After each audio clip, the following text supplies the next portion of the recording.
En consultation, j'ai toujours la question, est-ce que je devrais mettre mes immeubles que je détiens personnels dans une société de gestion? Il y a un paquet de raisons pour lesquelles on devrait, puis un paquet de raisons pour lesquelles on ne devrait pas. La première chose à se poser, c'est quoi l'intention? Pourquoi je veux mettre ça dans une société de gestion? T'sais, vous l'avez eu au personnel, ça veut dire que ça fonctionnait au niveau financier, la banque, elle vous a prêté.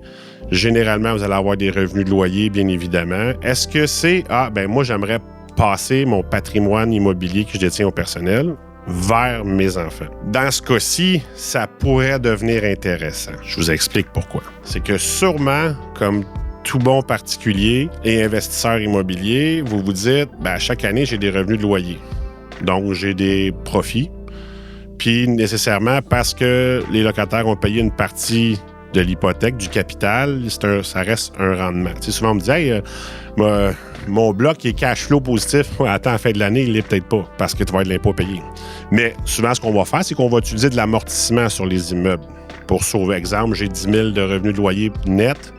Je vais prendre un amortissement sur la valeur de ma bâtisse pour venir allumer le 10 000. Je ne paierai pas d'impôt. Mais ça s'accumule. Puis quand on le vend, on a une facture d'impôt. Puis c'est 100% imposable sur l'amortissement accumulé. Si on le transfère vers une société de gestion, là, au décès, si on le détient au personnel, il y a une disposition présumée, ce qui veut dire que les blocs sont encore là, les hypothèques sont encore là, puis ainsi de suite. 1, il faut rembourser les hypothèques parce qu'il y a bris de contrat, vous êtes décédé.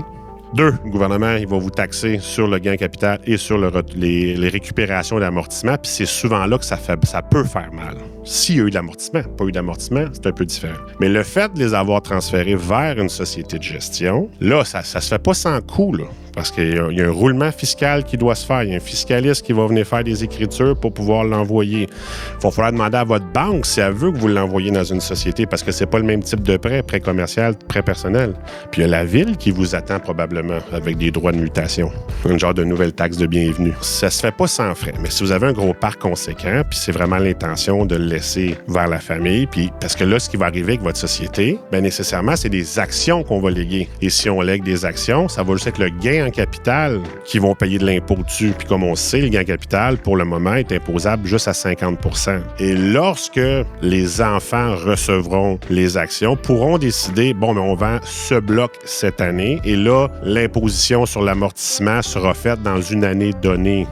On peut plus contrôler ce qu'on fait avec les immeubles versus au décès, même journée, on vend tout. Tout est récupérable. Ça peut durer 2 ans, 3 ans, un règlement de succession, mais ça reste que quand on fait le calcul, c'est au jour du décès. Mais aussi, par contre, si l'objectif, c'est de tout passer vers son conjointe, là, quand au décès, les immeubles, il n'y a pas d'impôt qui va se payer là. Seulement quand le bénéficiaire, le conjoint qui va le recevoir, va le vendre. Ça, c'est une des premières raisons. Prochaine vidéo, je vous donne d'autres raisons.